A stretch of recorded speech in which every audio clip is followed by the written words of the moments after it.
오늘 하나님의 말씀을 읽도록 하겠습니다. 요한복음 4장 20절부터 26절까지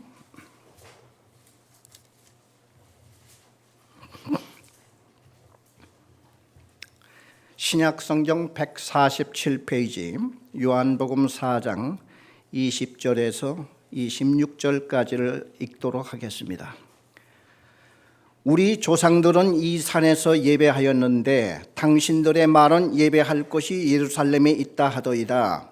예수께서 이르시되 여자여 내 말을 믿어라. 이 산에서도 말고 예루살렘에서도 말고 너희가 아버지께 예배할 때가 이르리라. 너희는 알지 못하는 것을 예배하고 우리는 아는 것을 예배하노니 이는 구원이 유대인에게서 남이라.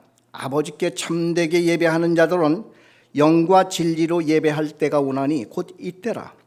아버지께서는 자기에게 이렇게 예배하는 자들을 찾으시느니라.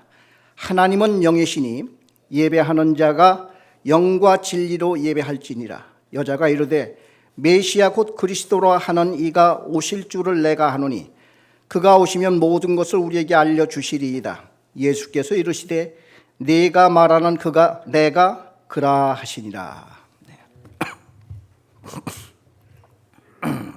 성경에는 크게 세 가지 부분으로 이루어져 나갑니다. 이 세 가지 이 큰 기둥과 같은 이 틀, 이것을 알지 못하면 성경을 전반적으로 이해하는데 굉장히 어려움을 겪게 됩니다.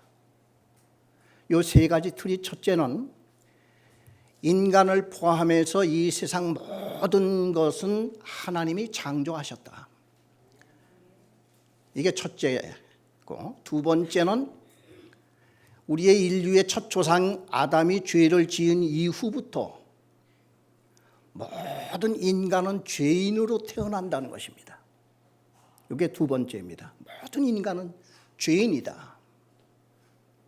그리고 세 번째는 하나님이 메시아 예수 그리스도를 이 세상에 내보내셔서 우리 인간의 죄를 대속해 주신다.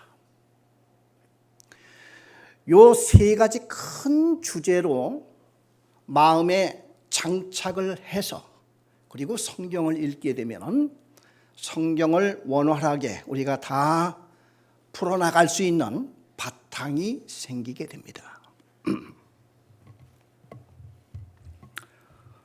오늘 예배 우리가 드리는 이 예배에 하나님이 임재하신다 하는 이러한 주제로 말씀을 드리려고 합니다. 예수님이 한 번은 사마리아 성에 들렸습니다. 유태인들과 그 당시에 유태인들과 이 사마리아 사람들은 아주 악연을 갖고 있어서 이분들은 서로 상종하지 않으려고 하고 영원히 화합할 수 없는 이런 심각한 상황 속에 있었습니다. 왜 그런가 하니 원래 이스라엘은 아브라함 자손으로부터 한 덩어리 한 민족이었어요. 다윗 왕 시대 때만 해도 이스라엘은 한 민족이었습니다. 하나님이 택하시고 하나님이 함께 하시는 거룩한 이 세상에서 하나님과 동행하는 하나님의 도구로 쓰여지는 이러한 민족이 이스라엘 민족이었는데 그만 이스라엘 민족 중에서 특별히 솔로몬이라고 하는 이런 참 유명한 왕이 자기의 부인들의 말을 듣고 우상을 섬기는 것을 허락을 했어요. 그리고 나서 하나님의 진노하심에 따라서 하나님이 이스라엘을 둘로 나눠버렸습니다. 그러니까 북쪽을 이스라엘이라고 했고 북쪽이 10지파로 훨씬 크죠. 덩어리가 큰 이런 북쪽 이스라엘 나라가 되었고 그리고 2지파로 이루어진 유대 나라로 이렇게 나라가 둘로 나누어져서 있습니다. 그것이 예수님 당대까지 이게 악화가 됐는데 한 200년이 못 가서 200년이 좀 지나서 이스라엘 나라 10지파가 아예 그냥 지구상에서 없어지게 됐어요. 왜냐하면은 하나님께서 우상을 섬기지 말라 하심에도 불구하고 하나님을 버리고 이스라엘 민족이 우상을 전폭적으로 섬기자 하나님께서는 아수르라고 하는 그 당시에 강대국을 통해서 쓸어버렸습니다. 그 당시 이스라엘 수도는 사마리아였는데 그 사마리아의 수도에 있는 이스라엘 민족 대부분을 아수르로 다 포로로 잡아가서 노예로 쓰고 이방 민족들을 사마리아에 갖다 풀어놓았기 때문에 사마리아 사람들은 그때부터 아브라함의 혈통이 아니라 이방 혈통과 혼혈이 돼버렸어요. 근데 이 유태 민족들은 두 지파 조그만 유태인들은 철저하게 끝까지 자기 혈통 아브라함의 혈통을 지켜 내려오는 사람들로서 나중에 사마리아 사람들이 우리와 같이 형제여 같이 사이좋게 지내자 하는데도 유태인들은 철저하게 너희들은 이미 아브라함의 피에서 혼혈이 되고 이방 사람이나 마찬가지이기 때문에 우리는 너희들과 상종할 수가 없다.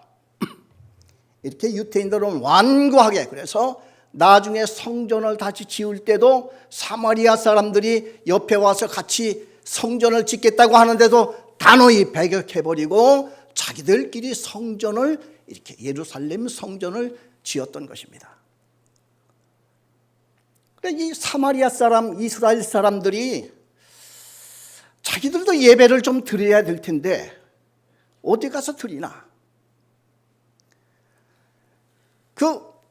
그러다가 이 사마리아 사람들이 무슨 생각을 했는가 하면은 저 유대인들이 예루살렘에다가 성전을 지었단 말이죠.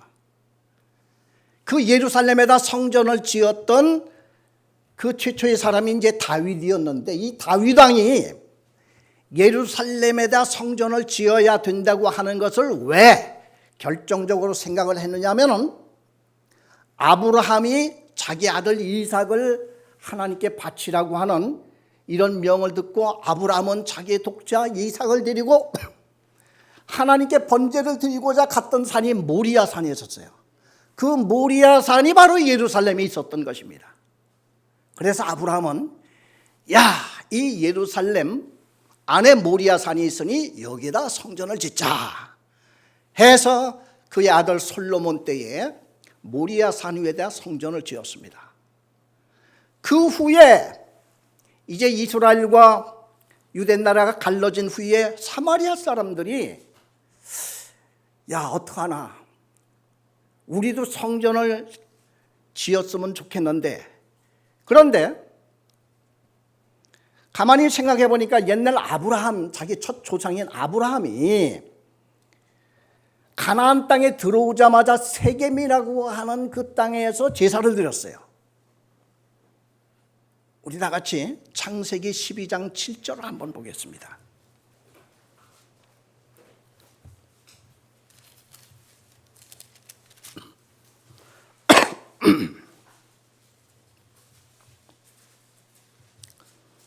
창세기 12장 6절 7절을 제가 6절을 읽고 여러분이 7절을 읽어주시면 좋겠습니다. 아브라함이 그 땅을 지나 세겜 땅 모래 상수리 나무에 이르니 그때에 가나안 사람이 그 땅에 거주하였더라.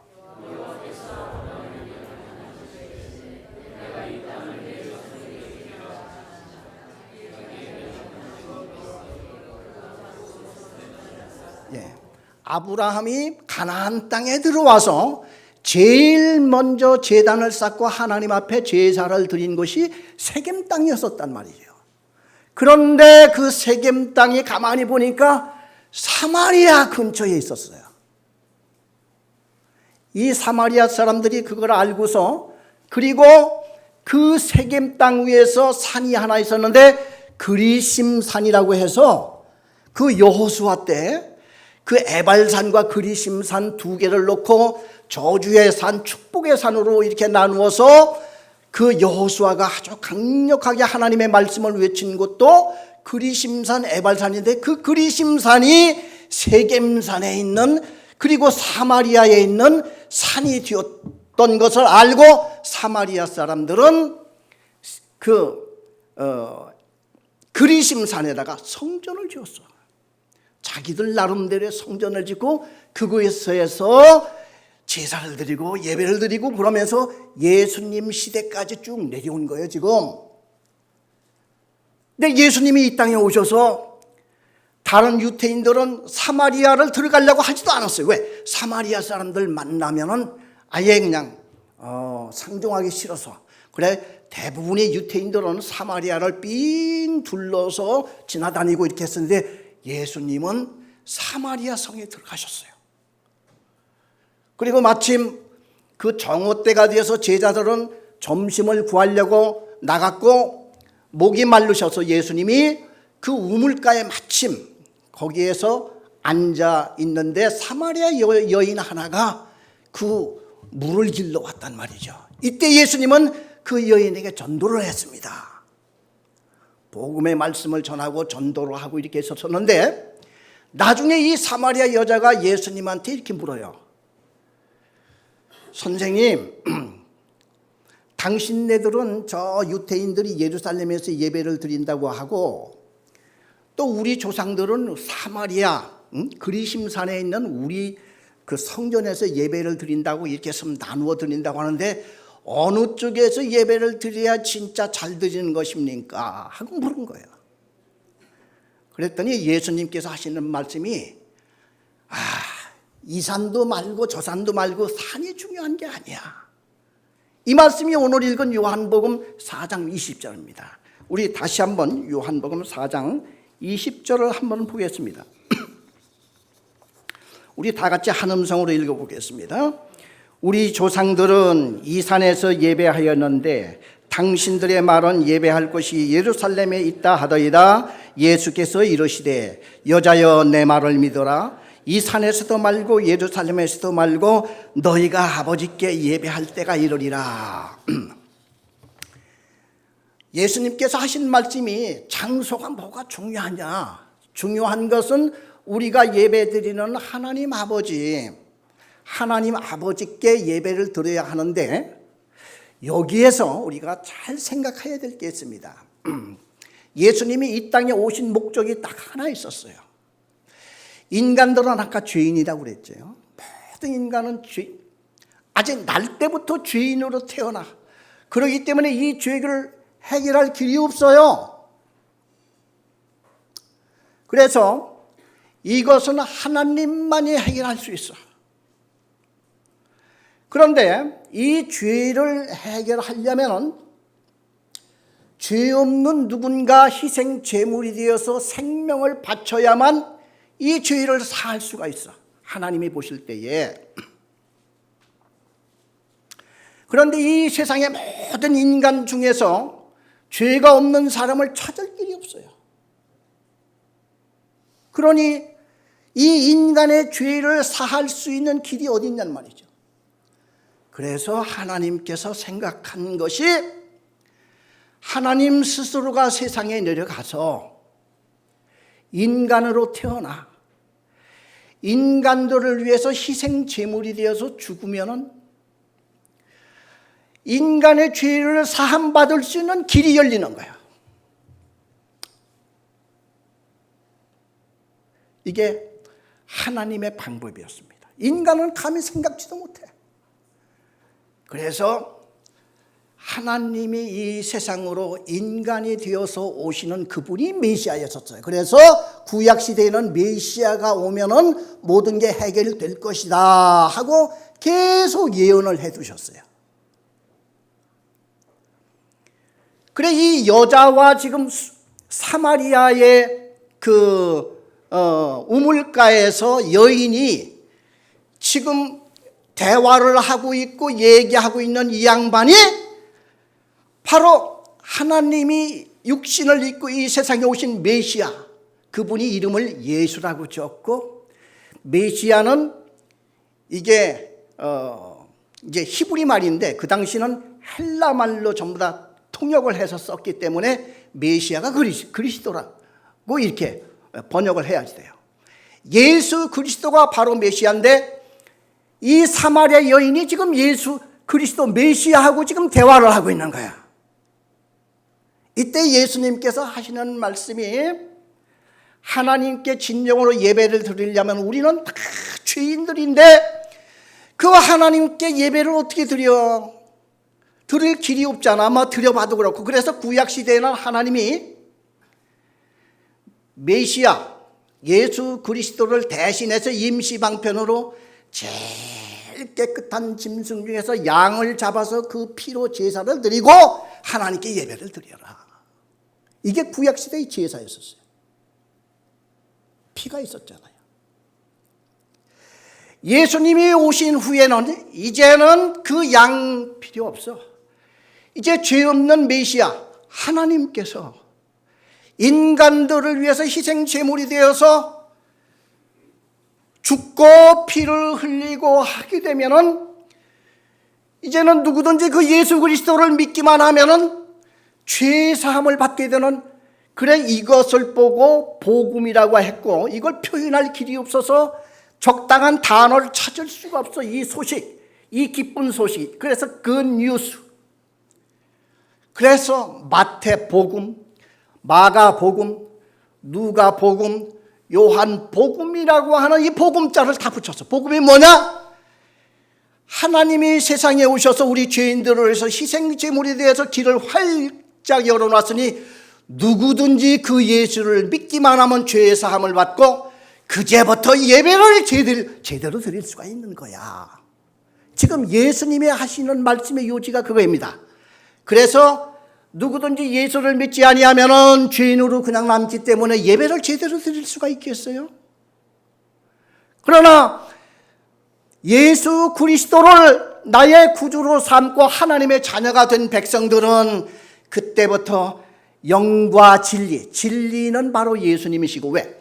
진리는 바뀌지 않는 거잖아요. 처음부터 이 세상, 처음부터 마지막까지 바뀌지 않는 게 뭐가 있을까요?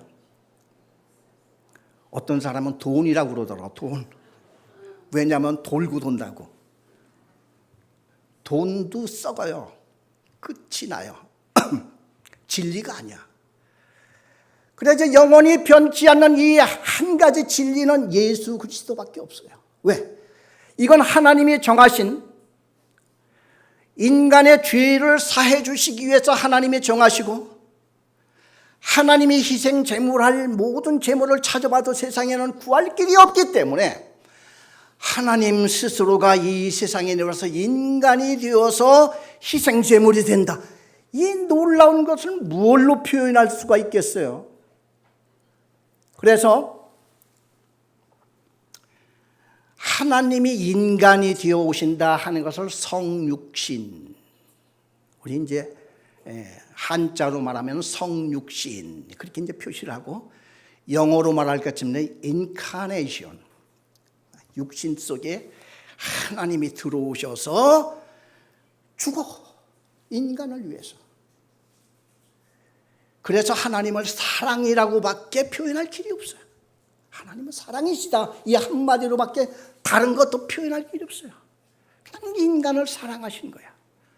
그런데 그냥 어떤 분은 그래요. 아예 그냥 싹 다 100% 그냥 구원해버리시면 좋은데 왜 그 또 이렇게 믿어야 또 구원을 한다고 합니까? 하나님은 애초부터요, 우리 인간에게 자유의지라고 하는 것을 주셨기 때문에 마음대로 못하셔. 그래 처음에 죄 지을 때도 하나님이 내가 먹지 말라고 했지, 탁 손을 때렸으면 손하고 안 따먹었을 거 아니에요? 하나님은 그러시잖아요. 우리 인간 차원을 높은 차원으로 만드셔서 하나님하고 대화할 수 있는 이러한 존재로 만드셨기 때문에 죄를 지어도 하나님은 너희 책임이다. 이것을 먹으면 정령 죽을지니, 성령 주고 이렇게 말씀을 했거든요. 그래도 따먹으면 낸들 어떡하겠어. 그래 모든 인간이 불행하게 죄를 지었는데 마지막으로 하나님께서 그러면 내가 너희들의 죄를 담당하고 내가 죽지. 대신 억지로 너희들을 구원할 수가 없어. 자, 내 말을 잘 들어. 내가 너희들의 죄를 사하기 위해서 희생타가 되어서, 그래서 이걸 보고 대속이라고 그래요. 대속. 대속의 속죄 제물로 내가 죽으니 너희들이 안 믿으면 그건 할 수 없어. 응? 그래서 내 말을 듣고 주여 내가 믿겠나이다 하는 자들은 다 죄사함을 받고 구원을 받으리라 하는 것이 복음의 핵심 내용이에요. 아시겠죠? 그래서 지금 이 수가성 그 물길로 온 여인하고 예수님이 지금 대화하는데 예배에 대한 대화를 하는 거예요. 주님, 이 산에서 예배 드리는 게 진짜요? 저 산에서 예배 드리는 게 진짜요? 하고 이렇게 물었을 때 그게 아니야. 하나님 앞에 예배 드릴 때가 오나니 메시아가 오시면은 그분을 믿고 우리는 죄 사함을 받은 다음에는 영과 진리로 예배를 드릴 수가 있어. 이게 무슨 뜻이냐면은 예수를 믿는 자들에게는 성령이 오시게 되어 있습니다. 성령. 그래서 성령께서 우리 믿는 자들의 믿음을 확고하게 해주시면서 우리 마음을 때로는 흥분케도 하고 감사케도 하여서 우리 모든 만인들이 하나님 앞에 예배 드릴 때마다 온전히 집중해서 하나님께 찬양하고 기도할 수 있는 이런 모든 것을 마음속을 부추기는 분이 성령이야.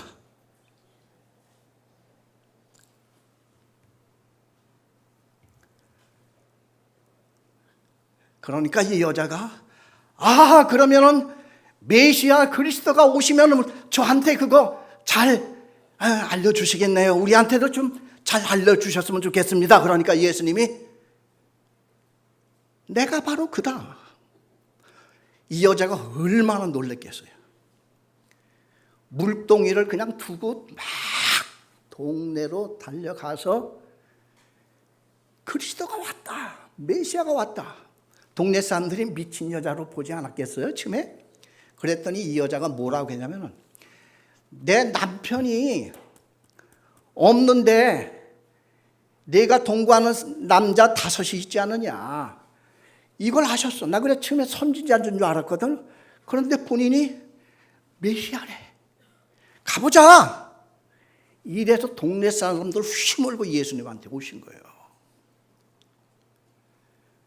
그래 예수님을 막 그냥 모시고 사마리아로 들어가서 예수님이 이틀 동안 그 사람들에게 복음을 증거했다고 오늘 여기 말씀에 나오고 있습니다. 우리 종교개혁을 1500년에서 1600년 사이에 유럽에서 종교개혁이 일어났어요. 그 당시까지만 해도 캐톨릭 천주교회만 존재하고 있었는데 그 당시에 구원을 어떻게 가르쳤느냐 하면은 예수도 믿고 선한 행실도 쌓아야 구원을 받는다. 그렇게 가르쳤어요. 그래 어떻게 보면은 그럴 수 있지. 예수도 믿고 선한 일을 해야지 구원을 받지. 그런데 문제는 선한 일을 어디까지 해야지 구원받는가 하는 답이 안 나오는 거예요. 그래 항상 사람들이 내가 선한 일을 이거 하나님이 합당할 때까지 하나님이 흡족할 때까지 내가 선한 일을 행했나 못 행했나 그게 궁금해. 예수는 믿으면서도. 근데 이 마틴 루터가 성경을 읽고 보니까 오직 예수만 믿으면 구원을 받는다고 하는 성경이 그렇게 딱 써 있어요. 야. 그래서 성경을 이렇게 들춰보고 이래도 이 선행 가지고는 우리 구원받는데 하등 문제가 아니야. 우리 다 같이 로마서 3장 28절 한번 보겠습니다.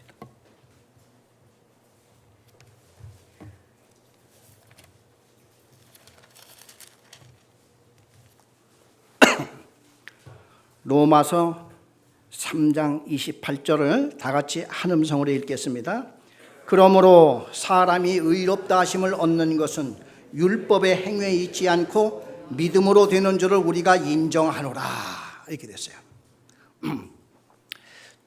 중국 분들은 이신칭의라고 하는 이런 칭의라고 하는 말을 많이 씁니다. 이게 뭐냐면은 예수를 믿으면 구원함을 받는데 의롭다 하심을 칭함받는다는 거예요. 칭.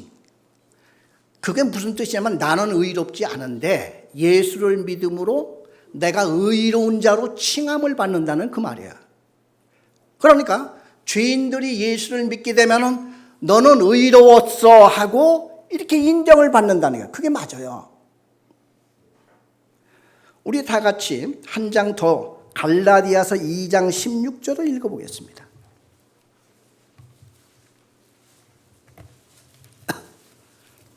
갈라디아서 2장 16절 우리 다 같이 한 음성으로 읽어보겠습니다. 사람이 의롭게 되는 것은 율법의 행위로 말미암음이 아니요 오직 예수 그리스도를 믿음으로 말미암은 줄 알므로 우리도 그리스도 예수를 믿나니 이는 우리가 율법의 행위로서가 아니고 그리스도를 믿음으로써 의롭다 함을 얻으려 함이라.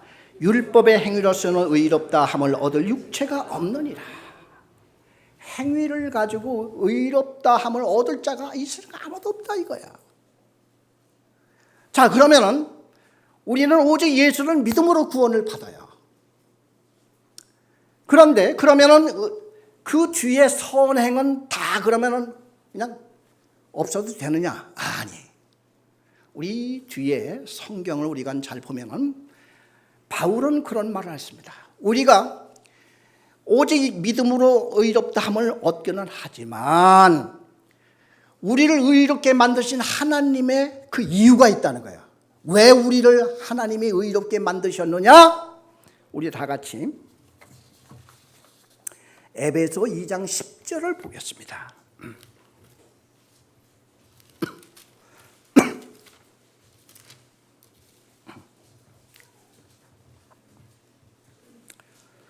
에베소 2장 10절 우리 다 같이 한 음성으로 읽어보겠습니다. 우리는 그가 만드신 바라 그리스도 예수 안에서 선한 일을 위하여 지으심을 받은 자니 이 일은 하나님이 전에 예비하사 우리로 그 가운데서 행하게 하려 하심이니라. 우리를 하나님의 백성으로 삼으신 것은 우리를 선하게 만들려고 그렇게 했다는 거예요. 예수를 믿으면서도 아직도 그냥 옛날 습성 그대로 있다고 할 것 같으면 이건 하나님의 뜻이 아니야.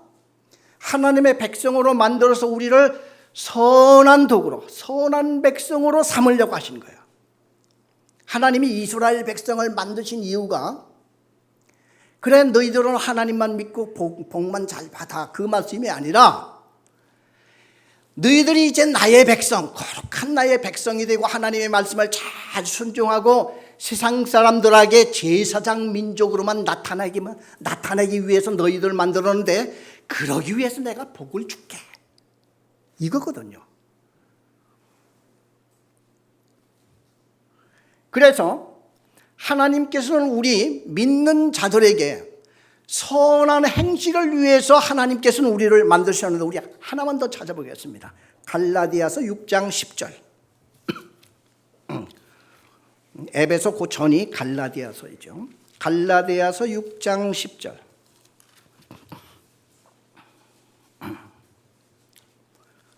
우리 다 같이 한 음성으로 읽어보겠습니다. 그러므로 우리는 기회 있는 대로 모든 이에게 착한 일을 하되 더욱 믿음의 가정들에게 할지니라. 우리가 교회를 나오게 되면 우리가 예배를 드리는데 예배 시간이 어떻게 되느냐? 하나님이 임재하심으로 우리 마음이 성화가 돼요. 일주일 동안에 세상에 살면서 죄를 짓고 찌들고 오염되고 더럽혀진 이 심정이 우리가 하나님 앞에서 나와서 예배 드리는 순간 하늘의 은총이 내려오면서 우리 마음을 성화시킵니다. 이거를 우리는 잘 몰라요. 그래서 우리 공산주의나 그런 과거에 이 물질 유물론자들이 생각했던 거에 뭐냐면은 교회는 쓸데없어. 뭐가 거기서 나와? 하나라도 생산을 해야지 우리 인간이 먹고 살지. 교회를 창고라도 쓰자. 이래서 당시의 모든 교회들을 창고라도 그냥 인간의 물질을 위해서 쓸 수 있는 이런 걸로 만들고 이렇게 해버렸어요. 근데 그분들이 한 가지 모르는 사실이 뭐냐면은 예배를 드리는 동안 하늘로부터 내려오는 은총이 우리 마음을 정화시킨다는 걸 몰라요. 오늘도 수십만 수백만의 사람들이 교회로 와서 앉아서 하나님께 예배를 드리고 말씀을 듣고 찬양을 드리고 하는 순간 이 마음의 정화가 돼요. 남을 미워하고 원수를 갚겠다고 하는 그런 악한 마음들이 순화가 돼. 용서하게 되고 화합하고 싶은 마음이 변해. 회개의 눈물을 흘릴 수도 있고 우리는 잔잔한 알 수 없는 이런 은총 속에 젖어서 나가는 거예요. 노아가 150일 동안 배 안에 있다가 홍수가 다 끝나고 150일 만에 세상에 나와서 가장 먼저 한 일이 뭐냐? 하나님께 제단을 쌓아서 제사를 드린 거예요. 그때 하나님께서는 노아에게 그 제사를 기뻐 받으시면서 노아에게 약속을 해주십니다. 내가 다시는 홍수로 인간을 면하지 않으리라. 여러분, 우리가 예배를 드릴 때 하나님은 우리 마음속에 오셔서 우리에게 여러 가지 대화를 해주십니다. 우리를 위로해 주시고 우리 마음을 순화시켜 주시고 뿐만 아니라 하나님께서는 나의 근심 걱정을 위로하며 살피시며 우리를 위로해 주시는 거예요. 힘을 잃은 자에게 힘을 돋구어 주시고 그리고 낙심하는 자의 그 눈물을 닦아주시고 길이 딱 막혀서 살 길이 없는 사람에게 새 희망을 주시고 아직도 너에게 건강과 생명을 주시지 않았느냐. 꺼져가는 심지도 끄지 아니하시고 상한 갈대도 꺾지 아니하시는 하나님의 손길이 우리 마음을 어루만지기 시작해요. 여러분, 그래서 예배는 예배 시작과 끝이 따로 있는 게 아니에요. 예배 끝이 아니라 우리는 파송을 받아 나가는 거예요. 예배 끝나가 우리는 모두가 세상으로 나가지만은 빠이빠이 하고 나가는 게 아닙니다. 우리는 정화된 이 심정을 가지고 하나의 작은 등불이 되어서 내가 거기서 반딧불처럼 반짝반짝 이렇게 할 때에 많은 사람들이 알 수 없는 하늘의 은총을 맛보기도 하는 거예요. 이게 예배의 신비예요.